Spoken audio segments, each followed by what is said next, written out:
Hello and welcome everyone to the Cross-Cultural Couples Podcast, the place where we talk about all things cross-cultural couples. My name is Erica El-Hilali. And I am Hamada El-Hilali. Thank you so much for joining us. If you haven't yet, please subscribe to our podcast. We have weekly new podcasts coming out. If you haven't, please do that now. And then you can also rate us too. The more ratings you have, it just means we're able to get out to more people and spread the message about cross-cultural couples. So for this episode, we're going to continue talking about Hofstede's 6 dimensions of culture. And the reason we're doing this again is just to give you another tool for a way for you to examine your own culture, your partner's culture. You guys can have a point to talk about where your culture is at. This isn't the perfect end-all and be-all model. It just is another tool that may be helpful to you as you start to think about what does the cultural dynamics look like between you and your partner. So today we're gonna go on the 3rd dimension. There's actually 6. So the 2 episodes before this, so episode 4 is on the 1st dimension, which was power distance. Episode 2 was on individualism. Or no, I'm sorry, that's episode 5 is on individualism. And then in this episode, we're going to be talking about masculinity. Okay, I'm excited. Let's do it. Yeah, so what does Hofstede mean by masculinity? And I myself kind of have a problem with this because I don't necessarily think that having these gendered terminology in here is as helpful. I think there's probably another way to label this to get at what he's saying. But what he is saying a masculine culture or a masculine value structure is in culture is if a culture is more masculine, they're more focused on achievement, heroism, assertiveness, and material rewards for success. So in those societies, they tend to be more competitive, just more achievement focused, things like that. And achievement in a more material sense. And then on its opposite is a more feminine culture. Those cultures tend to have a preference for cooperation, modesty, caring for the weak, and quality of life. So just as a whole, those societies tend to be more conscious-oriented overall. I think it would probably be better if instead of labeling it masculinity versus femininity, they labeled it more as like tough versus tender, or even just a more gender neutral term. I don't think we need to use those gendered words, but for the purposes of this episode, we will get into it. So Hamada is from Morocco, and so we will be talking about where Morocco falls on this. We'll also be talking about the United States, where I was born. But then just because I come from an Irish and Danish background, I'm going to point out where Ireland and Denmark fall on this as well. Because even if this may be helpful for you, even if you're living in a country, but you have an immigrant background, it is helpful to see what your heritage was, because you may see different dynamics playing out in those family lineages as well. So with that, we'll get started. So which country do you want me to start with? So let's start with the first one, which is Denmark. So Denmark scored from 1 to 100. It scored 16. So that means that they're very feminine culture. Okay. And then Ireland, what were they at? Ireland scored 68, which is surprising. Yeah, it was surprising for me to see how different those two were. Especially close to each other. Yeah, yeah. And I mean, for me though, like coming from my mom was Irish and my dad was Danish, I can see it. I really can see the difference. And then Morocco, 53. That's actually surprising to me. I'm from Morocco and I didn't. I thought it would score maybe like more than that. it actually doesn't surprise me because I actually feel like Morocco is weirdly balanced on gender. Like what are like overly maybe toxic masculine values.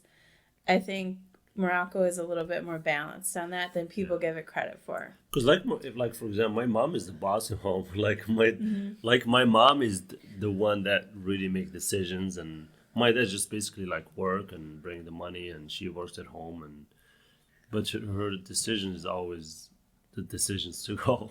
Yeah, well, and I think even like your grandma, like Hamada's grandma is Berber, and her dad, so your dad's dad, Yeah. so Hamada's grandma's husband, his grandfather passed away, and she had all these little kids to raise, and she as a woman was able to do that in Moroccan society, you know, what was that, 60, 70 years ago. So, Yeah, and I think that actually goes back to like how the society reacts to each other. Like in Morocco, like an older lady, she'll get a lot of help from the neighbors, from friends and families. They all come together to help out. yeah, I So I think think maybe that's why. that collectivist comes in for sure. And Yeah. then the United States is at a 62. So I actually thought they might actually score higher in the sense that we are a very competitive culture, very focused on Mm. material achievement. So that actually surprised me that we weren't even higher, and that Ireland was actually higher. So we're going to go into each specific country quickly, just to give you some background. I thought we would start with Denmark. And I'm very proud of Denmark in this regard, especially as a Danish American. There's not many of us out there, but I think that this was no surprise to me that Denmark has a very low score and they're considered a more feminine culture, especially when you think about the strong social safety net in Denmark. I think that Denmark overall is very concerned about making sure that there's a good balance between life and work, that other people are included.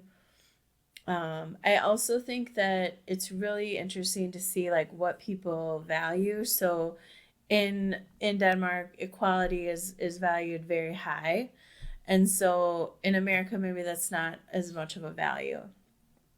And I also think that um, uh, Danes in general tend to have more longer discussion. They want to reach a consensus. It's not necessarily about winning an argument. You want to persuade the other person to really agree with you so that you're building a consensus. So it's not just about winning, it's about really persuasion and more of that softer skill of building consensus. Hmm. That's interesting, actually. And I also think just in general they have a lot more free time to enjoy life, so there's more flexible work hours, there's more um just in general, I think people really tend to value the quality of life overall. And so instead of necessarily, so like for example, in America, a lot of people, their goal, because we're a very capitalist society, we want to maybe get the biggest house and have the most capitalist reward. Where in Denmark, they want everybody to have a decent life and have, you know, the most people be able to pursue their, whether it's an artistic expression or you know, and it doesn't mean that they're not capitalists. Denmark is still has capitalist values, but it's maybe a little bit more conscious capitalism where they're really focused on the public good and what can happen for people. You know, there's still free market business. It's not like the government owns all the industries. There are still free enterprises. Legos, for example, is a great Danish company that our son Sammy uses every day. But I So think like because of Denmark is a small country, so they don't have a lot of population. So I think maybe that's why they have that time and to enjoy life. because the government should do so much for the people. I think that's why. No. But they also don't have as big of a tax base either to support all of that. So, I mean, you could argue that yes, if the scale is lower, it's easier to support a smaller population. But if you have the scale of a tax base that's bigger, you should be able to do more to help people with that tax base too.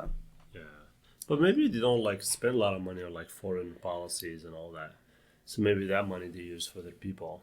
Yeah, I think. absolutely. That's a good point. So yeah, Denmark was definitely the outlier on this one as far as they're the most feminine, and they're very. I mean, it wasn't even by a little bit. They're at a 16, so they're all the way down there. They're definitely more of a feminine country in the sense that of what he describes femininity. So next we'll talk about Ireland.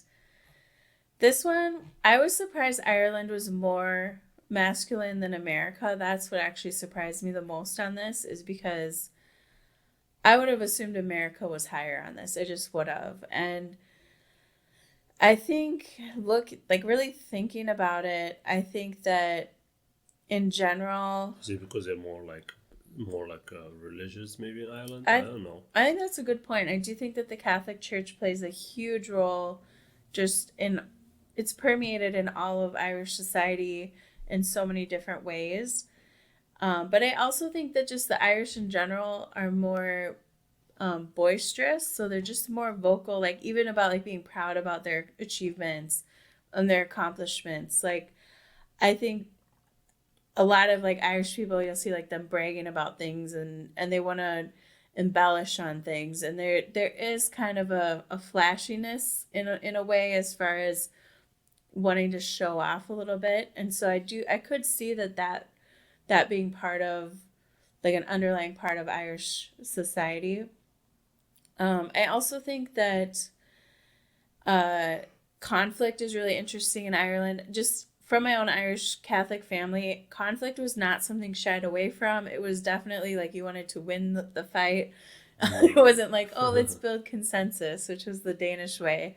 So even that aversion to conflict that maybe is on the Danish side is not in the Irish side at all. Like we want to address the problem, fix it, and like move on, or like fight it out, figure out what's going on. So even that notion of like the fighting Irish, I think that Irish people are more comfortable with fighting. And I do think a lot of that is just historically we've had more fighting, just from the Troubles to, the Revolution, the 1916 uprising. I think there's a lot of, and even just the fight for survival as an Irish person after the famine, there's still this, I don't know, it's like a psychological scar on the Irish people as far as like you have to fight to survive. Like survival isn't guaranteed, or you have to fight for it. Like even right now for like soccer fields in Europe, they're more like crazier. Like the fans are just more intense than the fans here, or maybe Yeah, so absolutely. they have that feel of like winning. Well, yeah, and you want to way. fight and you want to win. Like there's like even like Irish boxers, like there's this culture of like you're gonna box it out, and even like a scrappy but like Irish boxer, like maybe you're not the biggest, maybe you're the underdog, but you're gonna make it. Like you're gonna be like have that intestinal fortitude to be stronger and beat your opponent. And so like even if you're not the biggest, or even if you're not the richest, like you're gonna somehow make it. So there is this like psychological, almost like a response to the historical conditions of Ireland. You had to be a little bit tougher just to make it. And so I do think that plays a huge role in why Ireland is more considered masculine on this, especially when you consider it more tough versus tender. I think you had to be a little bit tougher just to make it in Ireland. Well, and even with the bigger families in Ireland, I think you just had to be tougher just to get attention, to get food. You might have to like make sure you got food, and there wasn't just like an abundance of things where you could just quietly find your way. Like you had to fight for it. But that was long time ago, though, right? Yeah, but I think the psychological implications are still there. And That makes sense. like even my mom's generation, she had a large Irish Catholic family. She was the baby of the family. And so I think that that cultural legacy was Yeah, something that I was definitely raised in for sure. that's pretty cool.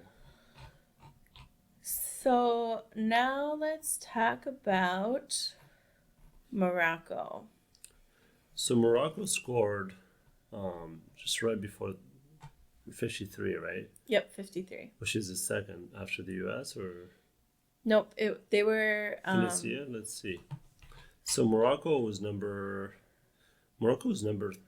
3. So it was Denmark, United States, and then no, Denmark, Morocco, then United States. So Morocco scored 2, which is actually really surprising to me.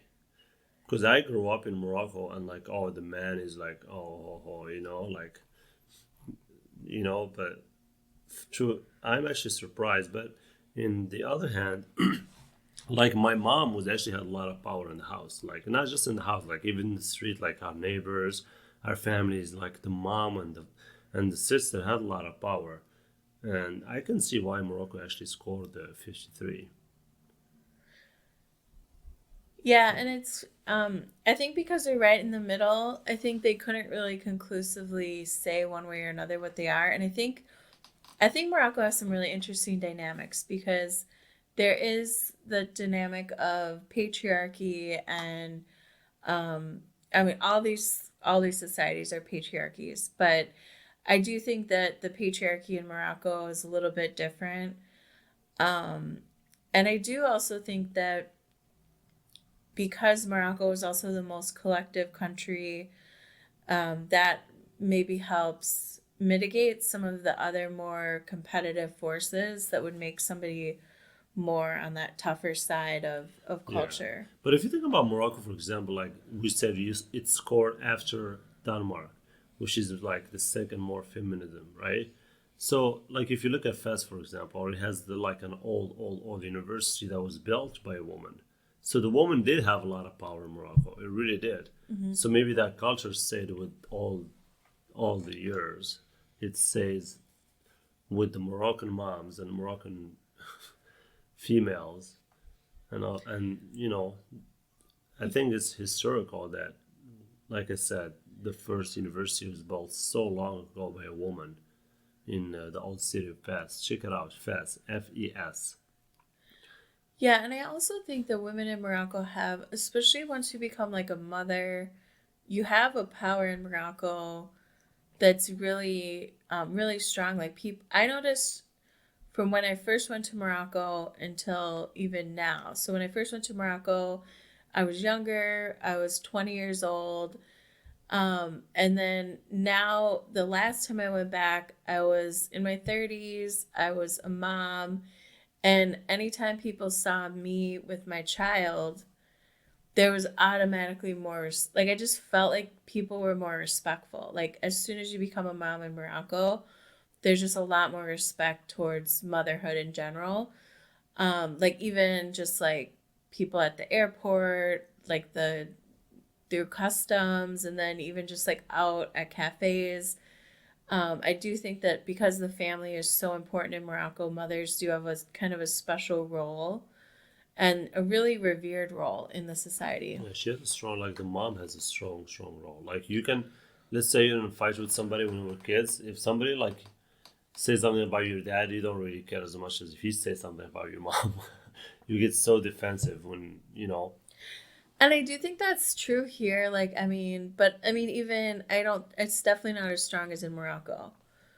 So I think that it's interesting.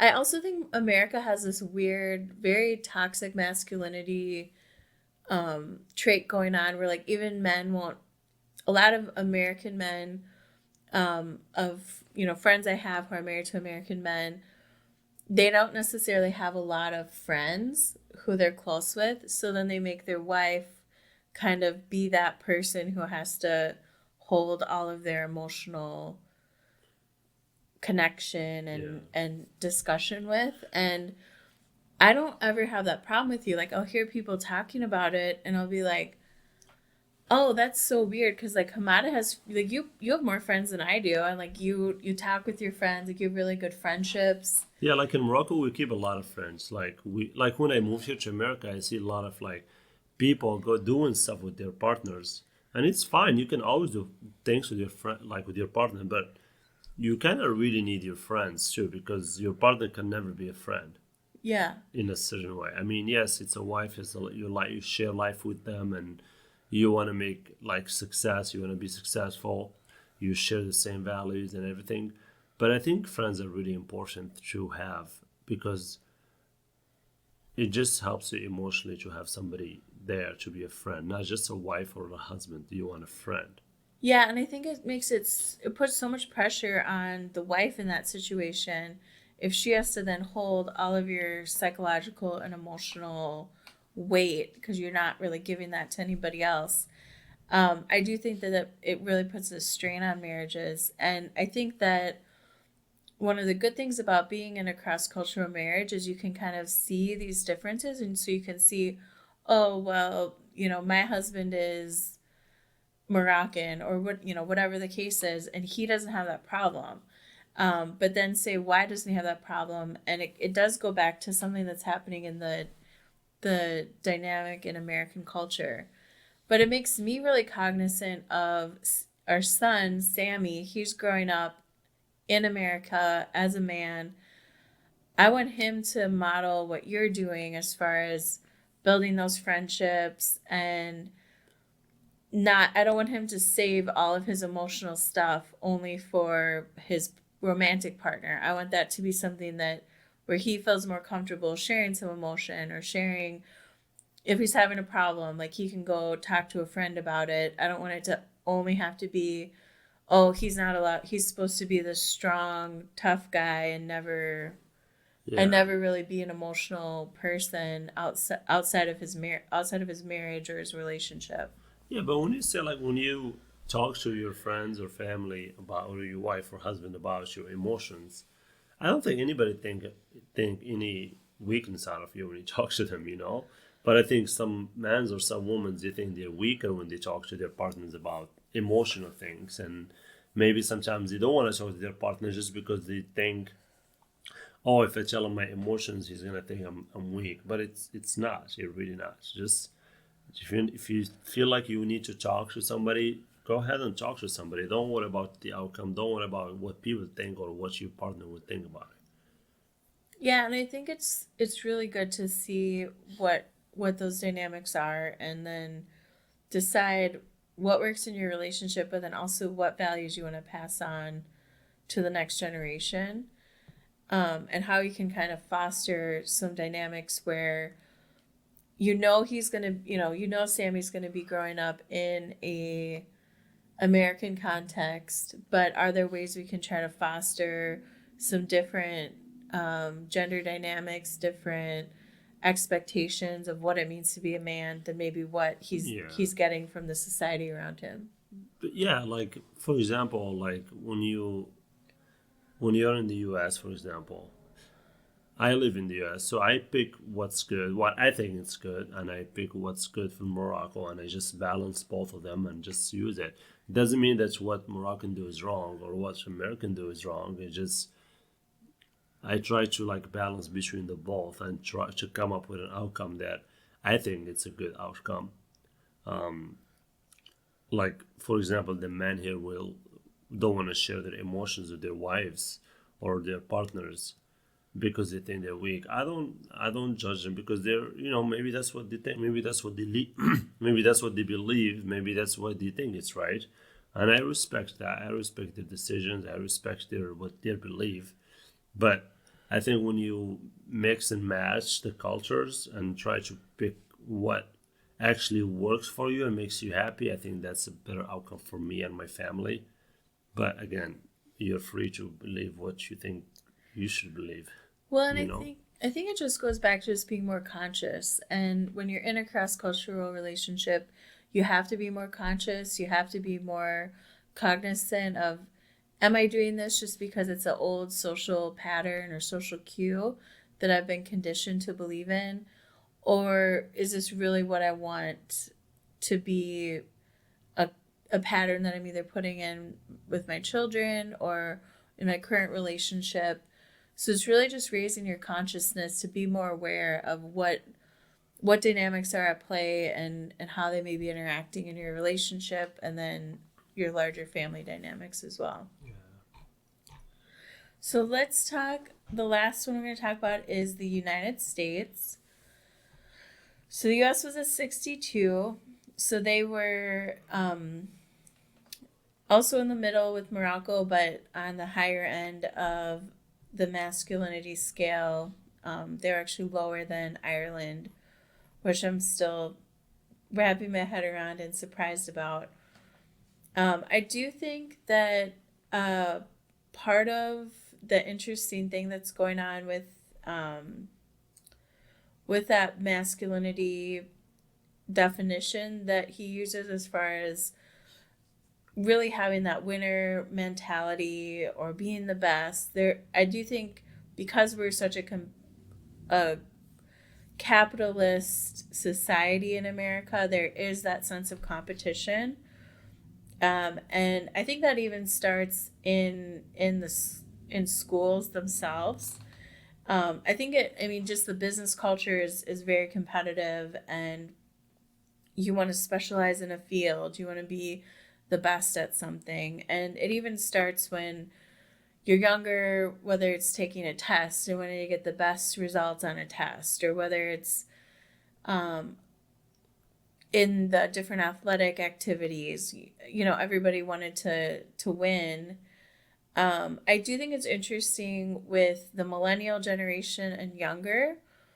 I think there has been kind of a shift even in the school systems where there was more of a focus on doing group projects instead of just purely on you're going to do this assignment as an individual and compete to get the best grade. And in those group projects, there was more of a cooperation aspect needed. And I think businesses have changed a little bit too. Like in the 80s, it was very competitive. Like you went out and you competed and tried to be the best. Like, I think now, though, especially with all the technology adaptation and the digital acceleration that's happened, even with COVID and everything, there is a much deeper business need for cooperation, whether that's collaborating and trying to find solutions to complex technical problems. There is a business need for cooperation. So I think that may be mitigating some of that complete winner take all type mentalities. yeah, like even when I watch like American football, like when you get like two players get on contacts and one of them, like if there's like a strong contact, like one of the players will just get up right away, even though if it hurts. You think, oh my God, his shoulder is probably broken or like his rib is broken. And you see him coming out running, like standing up right away and walking. And it's like, that contact hurts. I'm sure it hurts. You might want to take a moment and just relax and show that, hey, I really got hurt. But I think with showing masculinity, maybe people will just get up right away and like nothing happened. Yeah. No? Yeah, I think so. Yeah.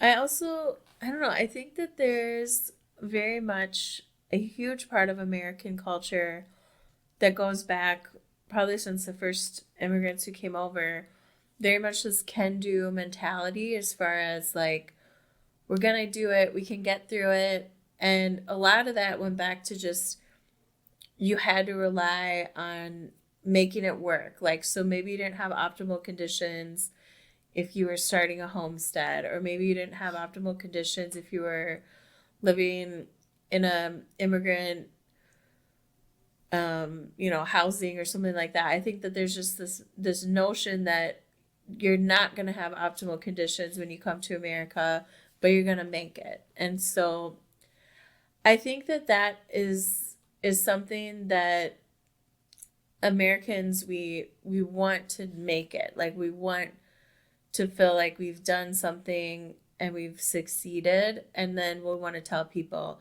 like, for example, let's say I was born really rich. It's not considered, it's not like I did, like, it doesn't feel as good as if, oh, I was born super poor, I overcome all these obstacles and I made it. So it's like almost like we want to have that struggle to overcome. You're So right. like if you're, if you're born wealthy, it's not something to necessarily Yeah. be proud about because you didn't do anything to earn that money. Whereas somebody who was born poor and then becomes wealthy, that's always, you always hear these American success stories and like, oh, the American dream, like, look at this person, they were born with so little and they were still able to make it. And so there's this dynamic going on in America where it's more than even just being the best. It's what did you have to do to become the best? Did you have to overcome some big obstacle to get there? Even this dynamic, you can see it on rich, like people who are born rich. You can see them even if, like, let's say her dad has a company, for example, and she still want to work and she still want to do things to the company. She still want to be part of the company to make it. So even I think you're right about the American culture. They always want to make something happen. And I see that in both people who are poor and people who are rich too.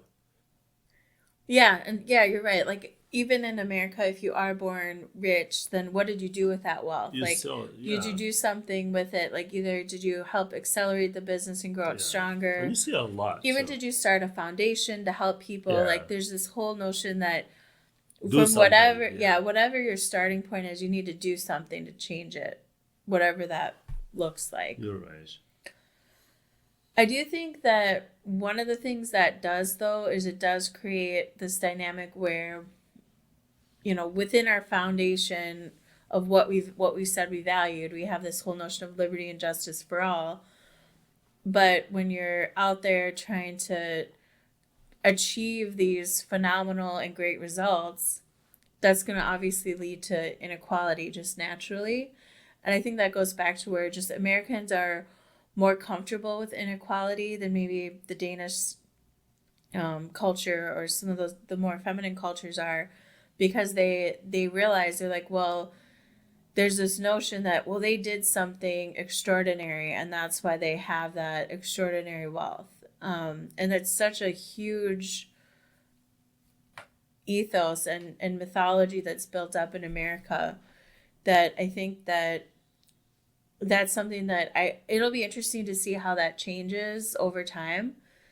I think especially the last decade and a half has been really hard on millennials and younger, but even some of the older generations, just the way that the Great Recession impacted people, the way that now this pandemic recession has been impacting people, the notion that, oh, if I just go and work really hard, I'm going to make it. A lot of that dynamic has really fallen to the wayside as people realize I can work full time, I can work two full time jobs, and I'm still not able to make it. And so people are, I think, re-examining this right now in American society, and it'll be interesting to see, like, do Americans start to become more America will always, in my opinion, be a capitalist society, but will it be more conscious capitalism? Will it be, okay, well, we're going to be capitalist, but we're going to look more on what does it mean to work.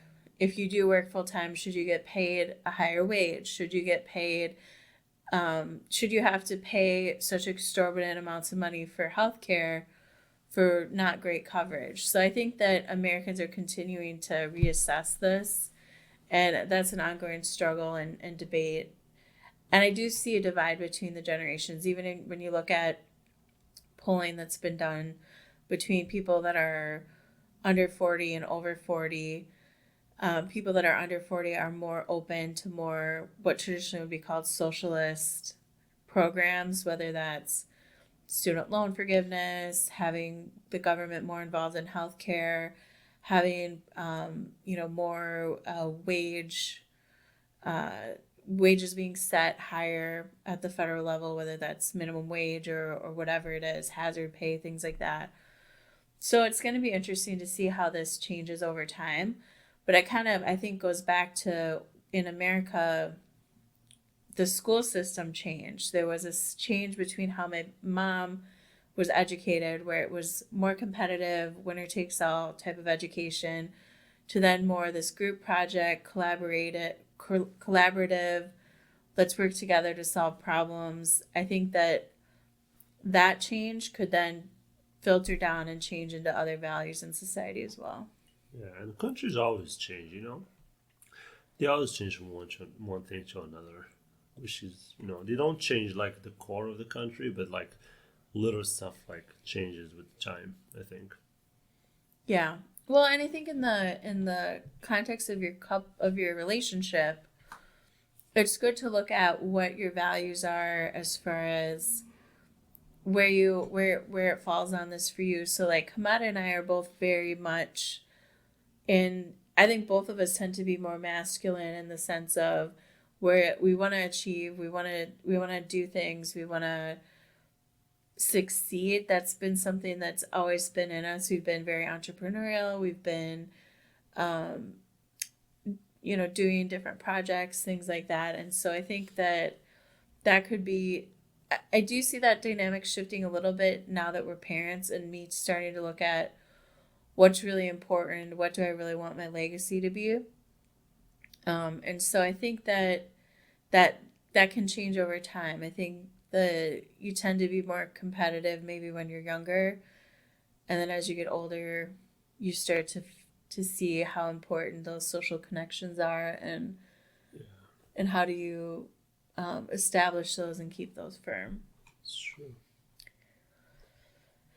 So I think it's interesting to see what the dynamics are. This was definitely a surprising one, Yeah, especially with Ireland being so different than Denmark. It kind of made me understand the differences between my mom and my dad's side of the family more too. I can definitely see my dad's side of the family being more feminine in the sense of not liking a lot of conflict, and also being willing to not necessarily being as focused on the achieving material success. Um, my on my own immigrant story, my great grandfather Harold Peterson came over from Denmark. He was an indentured servant, so he had to pay. He had to work basically for free. They provided him room and board, but he worked for free as a blacksmith in Nebraska for 6 years. How many years? or like 7 years. Wow. And he worked for free and paid off his passage basically from the voyage to come over from Denmark. And he then learned how to become a blacksmith, moved up to South Dakota, and he was a blacksmith there. And then he quickly turned that into a gas station as people stopped using horses and started using cars.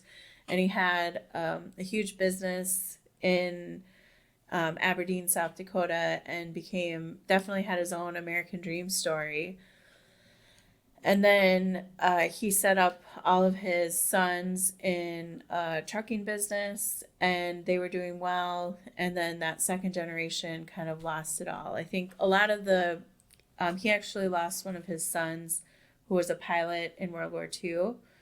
And I think honestly, all of his boys served in World War II, and I think that really impacted a lot of them.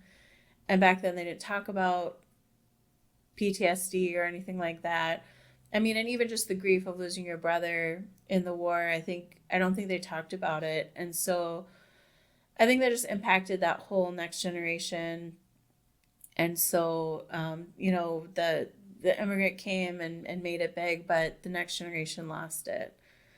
And so I don't think there was that pressure necessarily to succeed and do well. He did, my great grandfather, Harold Peterson, did do well, but it didn't last. And I think that happens a lot in America. And I think it happens a lot in families. It doesn't necessarily pass from one to the next, but I think a lot of that goes back to that story of you want to have some obstacle that you've overcome and made it, and Yeah, just being given something doesn't necessarily feel as good to an American. But it's true. Anyway, this was really interesting. I learned a lot about my own personal family Mine too. and Morocco. So it was very good. We will be continuing on the next three topics in the next three podcasts. The next one will be on uncertainty avoidance. After that, we'll talk about long term orientation. And finally, we'll talk about indulgence. So please stay tuned for those. Subscribe to our podcast, and you'll get those as we release them weekly. And please feel free to rate us, reach out to us on Instagram at Cross Cultural Couples. We'd love to hear from you. Any feedback, if you guys have any questions, things like that, we would love to hear from you. Yes, we are. So, Thank you so much for listening. We really appreciate it, and we appreciate connecting with you. yeah, thank you so much and have a great day. Bye bye.